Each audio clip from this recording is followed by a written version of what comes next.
Hi, welcome to J&A Voices for Change. This is Anthony, and these are my views and my opinions only. And I am protected under my First Amendment right, freedom of speech, not freedom of weep. Okay, so what you're about to witness here is a settlement agreement made on April 16th, 2024, uh, with the union present, the arbitrator present, Sunline Transit Agency present, and their attorneys, Irma, Moisey Rodriguez, and Eric Riss. I've reached out to them and hopes to get this resolved, but apparently they're not returning my emails. I have also emailed the clerk of the board to notify each board member that this agreement is void if they don't fulfill their end of the bargain. And I've me and Joey have been through so much uh, with the existing leader, not the current leader. So we're going to rephrase from using Sunline Transit because it wasn't Sunline Transit itself. It was the leader that used to be in power there. So we're going to talk more about that when we get this restraining orders removed. This might be a little long video, but I want you guys to see that um, what has happened along the way um, with the disagreement being uh, trying to get this agreement resolved. Uh, so when this agreement was made, it was made that uh, Sunline Transit make me whole uh, as far as only uh, disagreement, so I don't return to work. Uh, but again, they say that I didn't do anything wrong. I mean, but that's besides the point because the current administrator, uh, GM, is actually doing a pretty good job. And I'm going to give credit where credit is due. But it was the prior administration leader.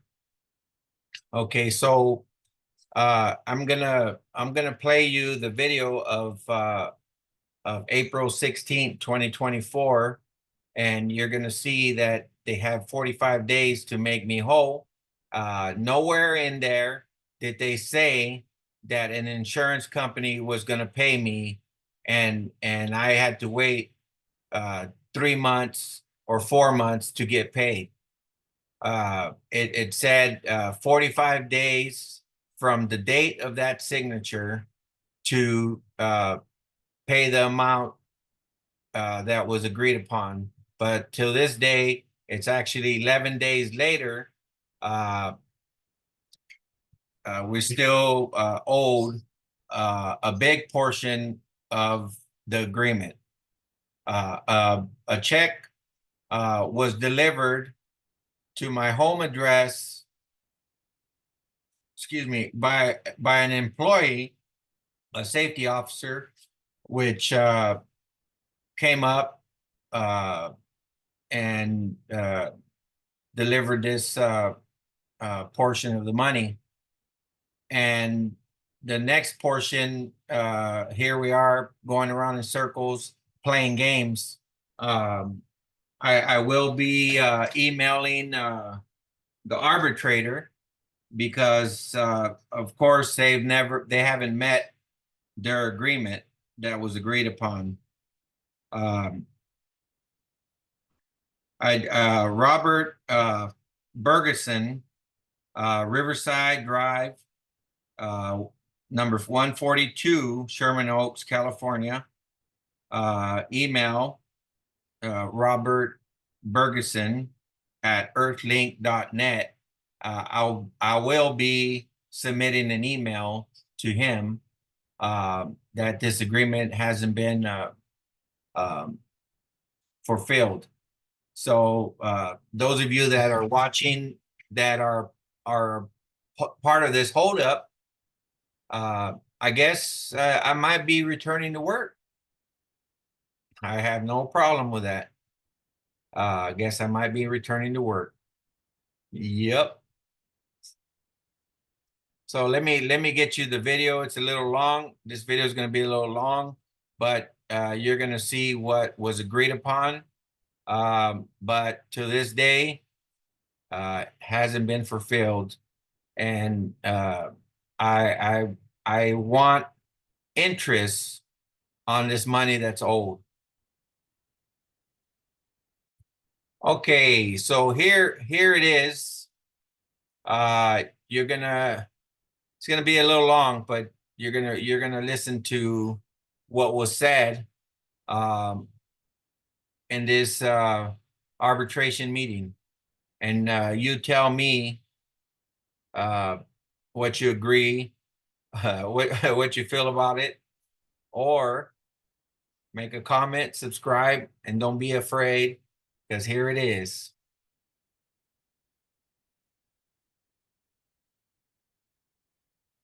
Let's go a little bit forward. This right here is Irma.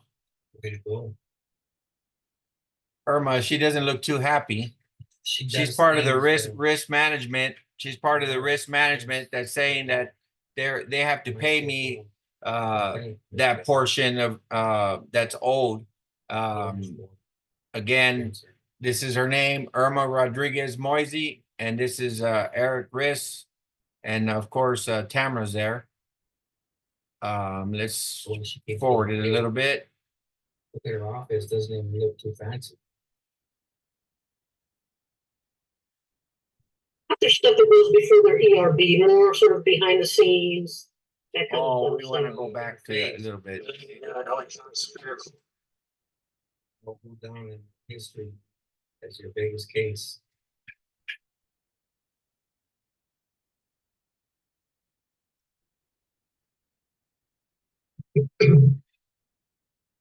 Are you still representing LA County Superior Court? You know, on occasion I do stuff for them, but it's been a while. They use my partner Jake Finneman more frequently now. Of course, Yeah. you're a dump truck. I'll get an occasional matter for City of Los Angeles. Oh, do you? Okay.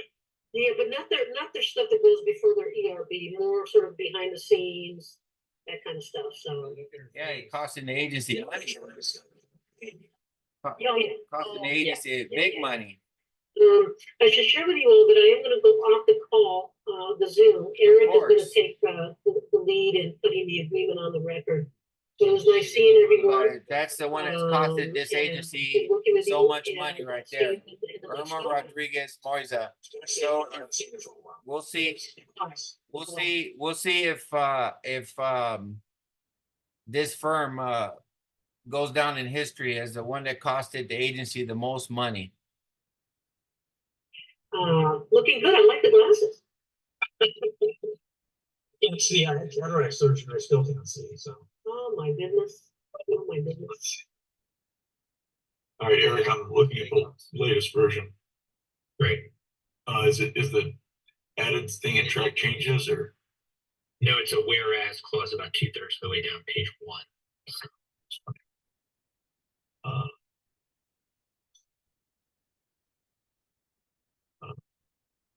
It's funny how now she's gonna leave Eric to do all the dirty work when she's the cause of this whole problem.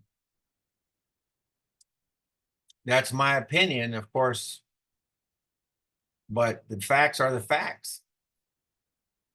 I see. Okay, I see. Yeah, that's fine. Well, I was looking at it. I did want to clarify one thing in the paragraph 5 release of claims. There's a reference to retirement benefits That should be stricken because he's, I mean, the Sunline retirement plan is obviously a separate entity from the employer, but he's going to retire and apply for benefits in a few years. And I just want to make sure that that's not, I mean, that's not an issue because it's a different entity, but I just want to make sure we just looking at this, we should just strike that reference in paragraph 5. If you're okay with that. Just take a look real quick. Yeah, I don't think that's an issue, but just wanted to confirm.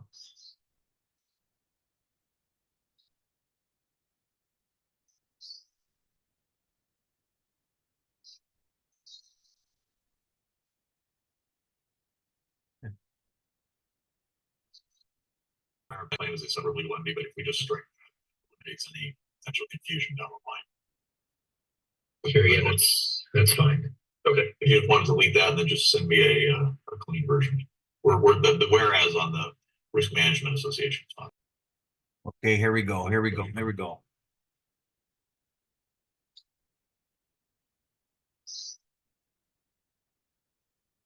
And Anthony, for your benefit, the changes that Mr. Riss and I are discussing are non-substantive, just sort of clarification changes just to make sure that we reference, all the correct things with regard to the different public entities involved in the approval process, as well as clarifying that you are going to be retired.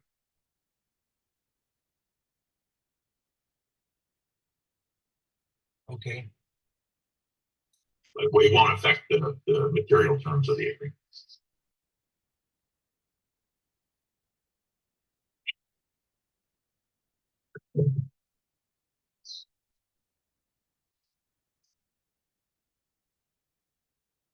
So it would say there that I would be able to retire at 55 or It'll be silent on that topic, and you're entitled to retire when you're 55 under the terms of whatever the terms of the Sunline pension plan are. You're still eligible to retire when you reach eligibility, which I believe for you is going to be 55. So whatever, but you don't have to retire. It's whatever you want to put in your application. So you've got 27 years of service. Sure. Okay, you should be getting this shortly then. What I was envisioning here is we go on the record, we state that we've reached just material terms into the record, get the assent of both parties, and then mention that all the final terms will include terms in the settlement agreement which have been provided to them.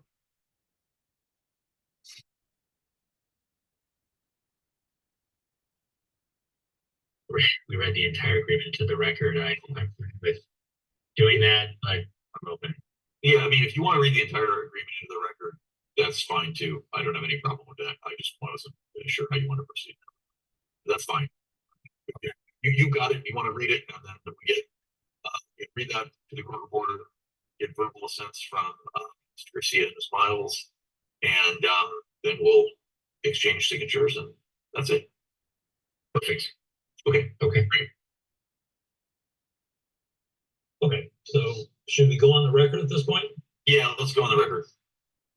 Okay, Kathy, we're on the record. To quickly summarize, it's almost noon. The parties have reached an agreement tentative to acceptance, my understanding, by the governing board of Sunline. Is that correct? Yes, as well as IRMA, Employment Risk Management Authority. Okay. see? You You see that?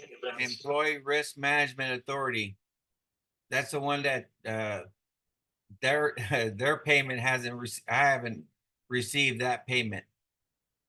I'm not sure whether we're going to read the entire settlement agreement into the record, but we will read something into the record. So I'll turn it over to Ben or Eric for that purpose.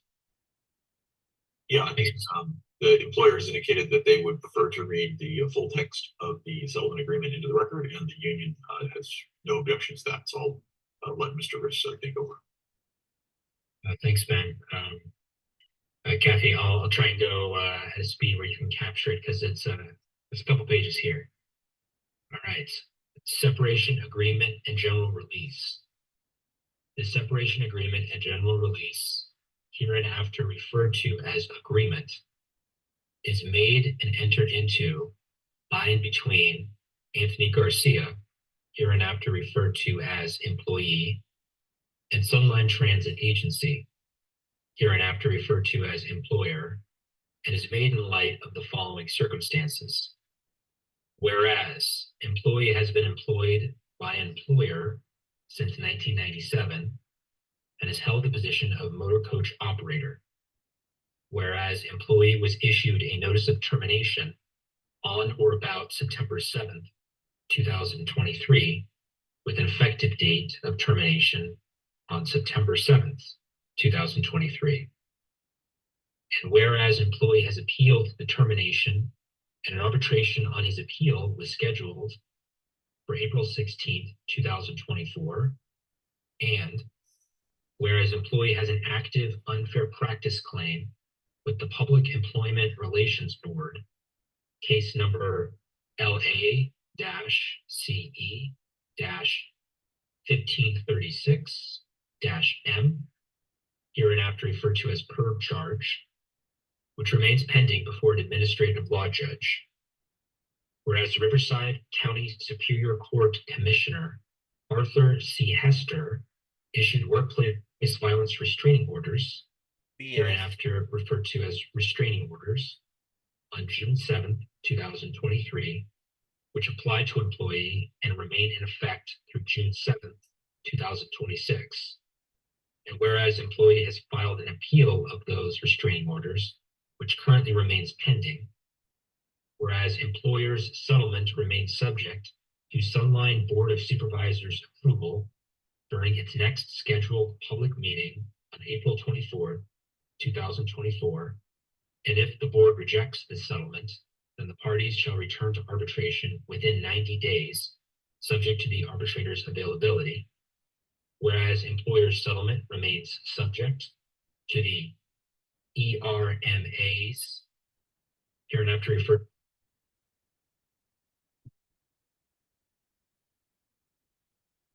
here too, parties agree as follows. 1. By entering into this agreement, the employer does not admit it is engaged in, or is now engaging in, any unlawful conduct or employment practice. It is understood and agreed this agreement is not an admission of liability, and that the employer specifically denies liability and intends merely to avoid further expense by entering into this agreement. The parties agree that it is their mutual intention that neither this agreement nor any terms hereof shall be admissible in any other or future proceedings against the employer, except a proceeding to enforce this agreement. 2. In exchange for the promises and consideration provided herein, employer shall provide employee with the following. A. Employee shall be allowed to resign from employer effective September 7th, 2023, and his separation will be deemed a voluntary resignation and not a termination for cause. B. Employer agrees that it shall seal all records related to the notice of termination and maintain them in a file marked, quote, confidential, dash, to be opened at direction of the chief executive officer or his or her designee only. Little I. Employer agrees that in response to inquiries from prospective employers, the Human Resources Office shall only respond by providing information regarding employees' dates of employment, his job title, and the salary schedule for his classification at the time of separation, unless the employer is in receipt of a written authorization from employee directing that additional information be provided. Only if employee signs an authorization which specifically authorizes employer to release all personnel files will the employee's personnel file be released, including the notice of termination materials. Under this circumstance, release of employee's personnel file shall not be the basis for any administrative, quasi-administrative, or civil proceeding against employer. Little I. Except as described in this section, any and all information contained within employee's personnel file shall only be divulged in the following circumstances. 1. pursuant to subpoena or other process served in the course of administrative, civil, or criminal proceedings. The city shall have no duty to quash or otherwise oppose any such valid discovery demand. 2. In the course of defense by employer of proceedings, whether administrative, quasi-administrative, civil, or criminal, to which the employer is a party or party in interest, said file shall be subject to use by employer in such circumstances without the necessity of undertaking by employer of any discovery-related proceedings. 3. As otherwise required by law. Big C, employer shall also make a lump sum payment to employee in the amount of $300,000. Such payment shall be made within 45 days of 45 employee's days. execution of this 40 agreement. Hold on. The payment shall 45 days. Not 50 days or 60 days, 45 days. Not not whenever your risk management decides to send their portion, which was not agreed that it was separated.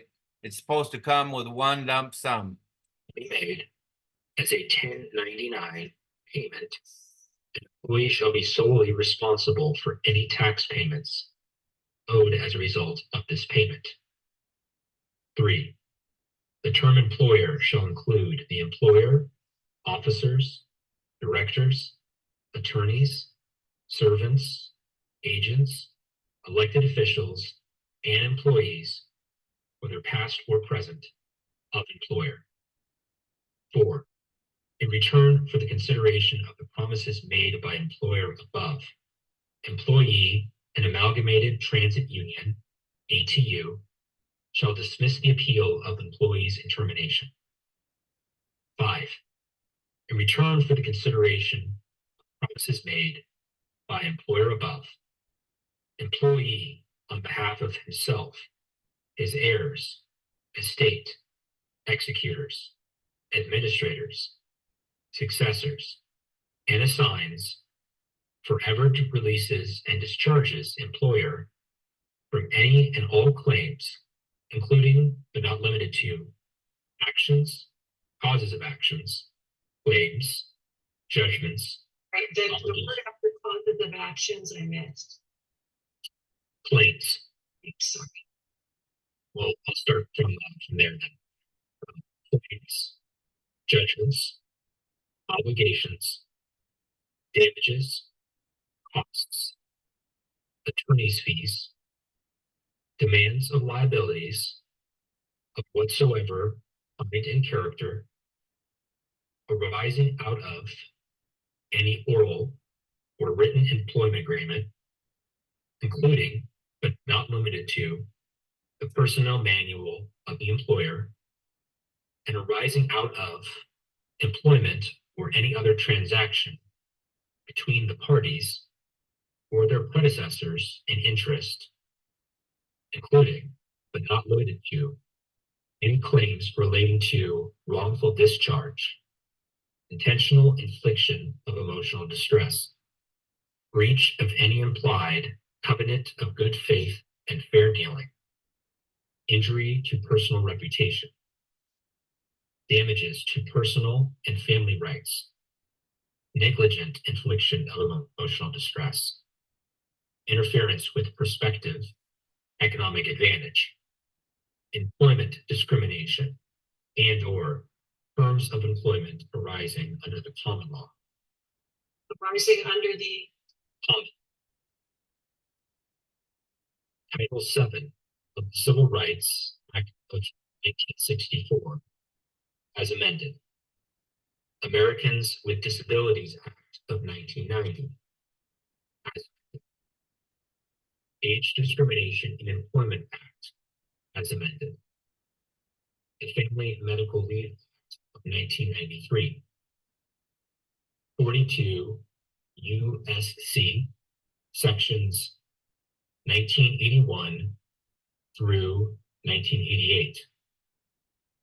Article 1, Section 8 of the California Constitution.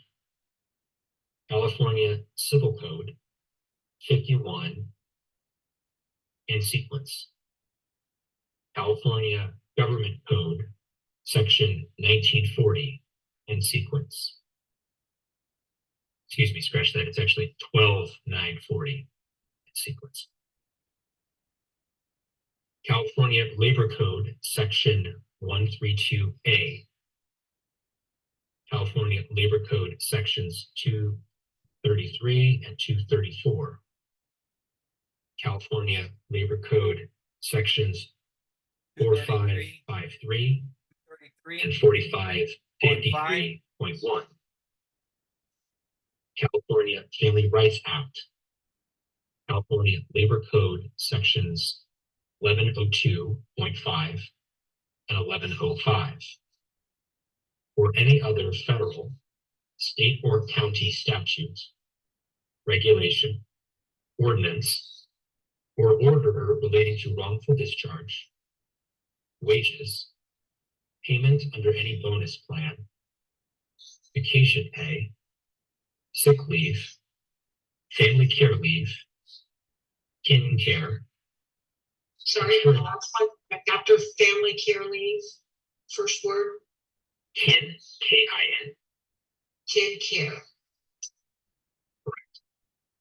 Insurance benefits, including but not limited to continuing and or converting insurance benefits, employment discrimination and or terms of employment, including but not limited to any claim of discrimination and or harassment based on race, national origin, marital status, veterans status, ancestry, religion, disability, sex, age, sexual orientation, pregnancy, and or familial status, and or retaliation.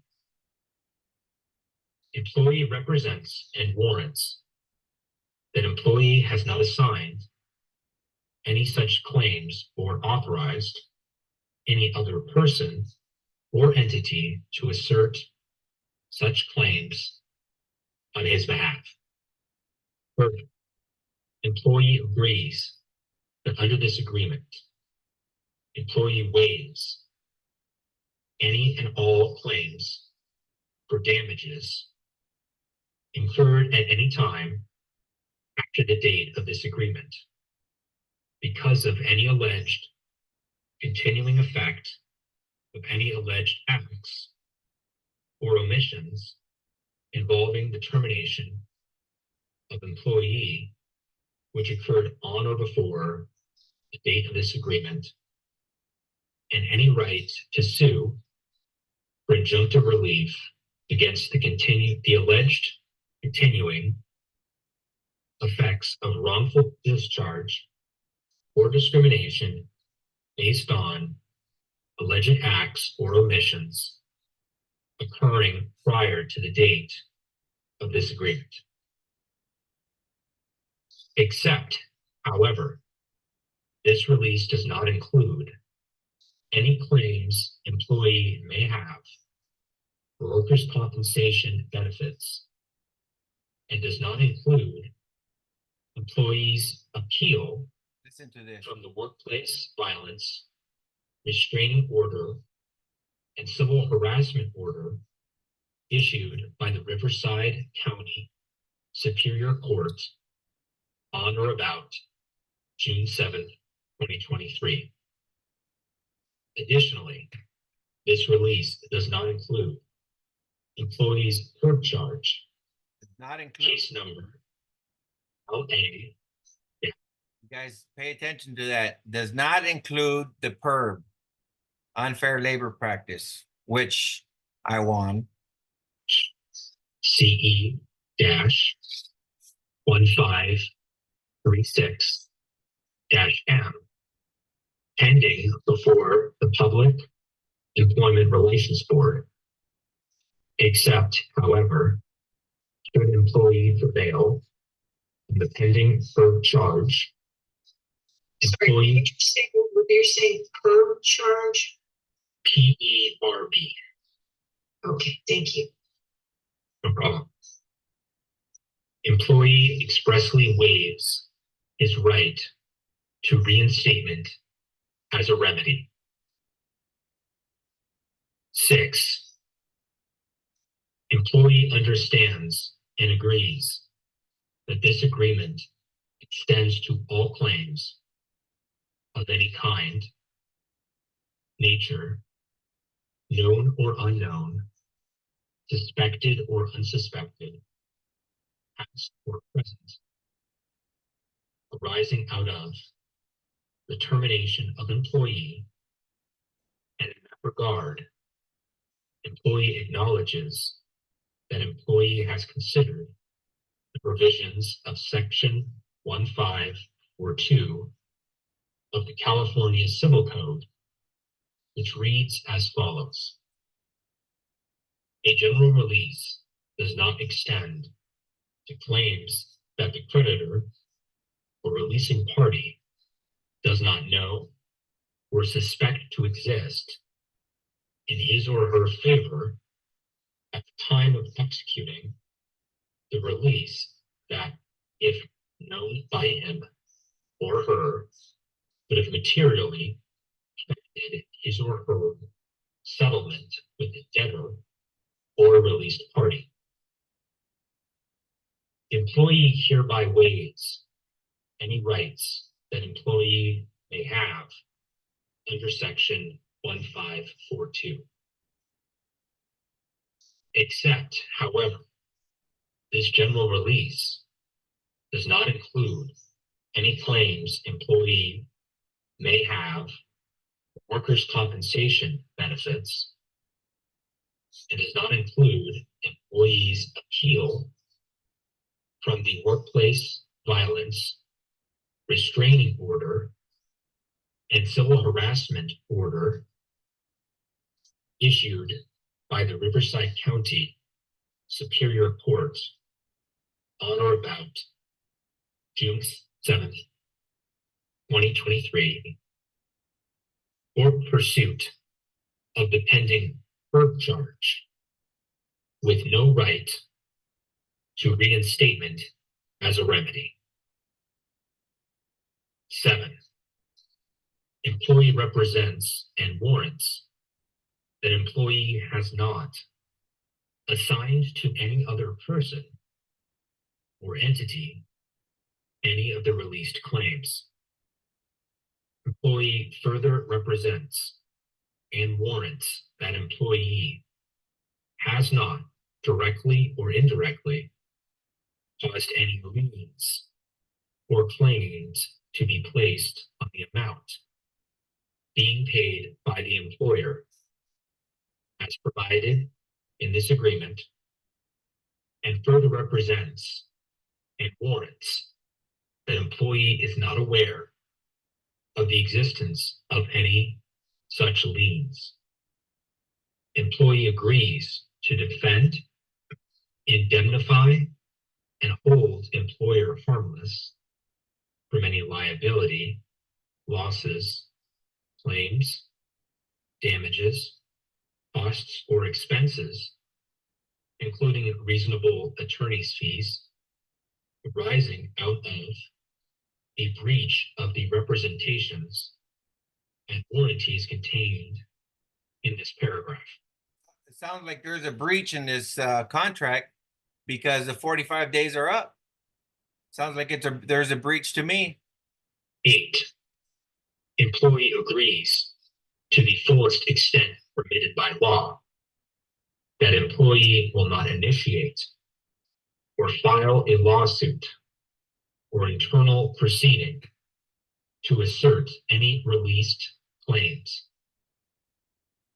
If any such action is brought, this agreement shall constitute an affirmative defense thereto, and the employer named in such action shall be entitled to recover reasonable costs and attorney's fees Yeah. incurred in defending against any released claims. 9. Age discrimination in employment act. The parties hereto further understand, acknowledge, and agree that this agreement constitutes a knowing and voluntary waiver by employee of any and all rights or claims that exist or that employee has or may claim to have under the age discrimination in employment ADEA as amended by the Older Workers Benefit Protection Act of 1990, 29 USC sections 621 and sequence, and that A, each has read and understands the terms of this agreement. B, the consideration provided to this settlement agreement is mutually agreed upon by the parties. C, each has been and is hereby advised in writing to consult with an attorney prior to signing this agreement and has received such legal counsel deemed necessary. D, employee has been provided a full and ample opportunity to study this agreement, including a period of at least 21 days within which to consider it. E, to the extent that employee takes less than 21 days to consider this agreement before execution, employee acknowledges that he had sufficient time to consider this agreement with his counsel and that he expressly, voluntarily, and knowingly waives any additional time and employee is aware of his rights to revoke this agreement at any time within the 7-day period following the date he signs the agreement, and that the agreement shall not become effective or enforceable until the 7-day revocation period expires. Notice of revocation must be made in writing. It must be received by Tamara Miles via email tmes@sunline.org. No later than the 7th day before employee executes this agreement. Employee understands that the right of revocation set forth in this section of this agreement applies only to the release of any claim under the ADEA. And if employee elects to revoke this agreement for ADEA claims, the employer will have the option to 1, enforce this agreement in its totality, excluding waived ADEA claims, or 2, rescind the entire agreement. 10, employee and employer agree that this agreement may be used as evidence in any subsequent proceeding in which any of the parties allege a breach of this agreement. 11, employee further states that employee has carefully read this agreement, that employee fully understands its final and binding effect, that employee has had the opportunity to consult with an attorney that constitutes the entire agreement between the parties hereto, and that employee is signing this agreement voluntarily. 12, the parties hereto expressly represent and warrant each to the other that they have the authority to enter into this agreement, to consummate its terms and conditions, and to be bound thereby. 13, this agreement may be executed as one or more counterparts, and each such counterpart shall be deemed an original, but all of which together shall constitute one and the same instrument. A photocopy, digital, or facsimile transmission of the agreement, including signatures, shall be deemed to constitute evidence of the agreement having been executed. In witness thereof, the parties have caused this agreement to be duly executed. So agreed. The union, I would say the union agrees that's the term of the agreement, which the parties will be signing. And I would ask this time Mr. Garcia and Ms. Miles to indicate that they have heard the agreement in its entirety and agree with its terms. I do agree with the terms.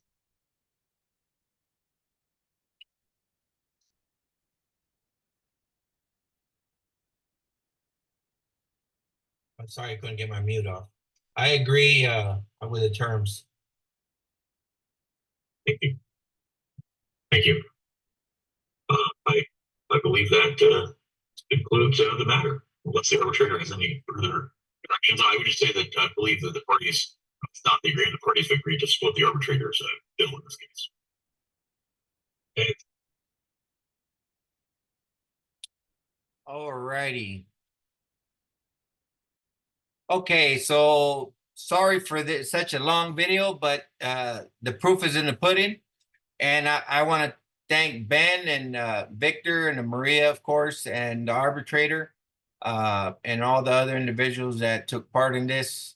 But keep up your end of the agreement, and we'll continue forward. But perp charges are I have won the perp charge as of the 21st. So I will keep you informed and let you know more videos to come. Again, the agreement hasn't been fulfilled, and we're going to take the next steps of action to fix what's going on. So these are, again, my views and my opinions. And remember, you can't just do whatever you want with your employees, because employees have rights. And as you can see, I have a right, you have a right, and we'll continue to move forward and expose those that need to be exposed. Follow us on YouTube, TikTok, and like, share if you dare. And thank you for all the haters. You made me strong, and you made me really dig into the law and know my rights as an employee. And I thank you. Peace, love, peace, and prosperity. Goodbye.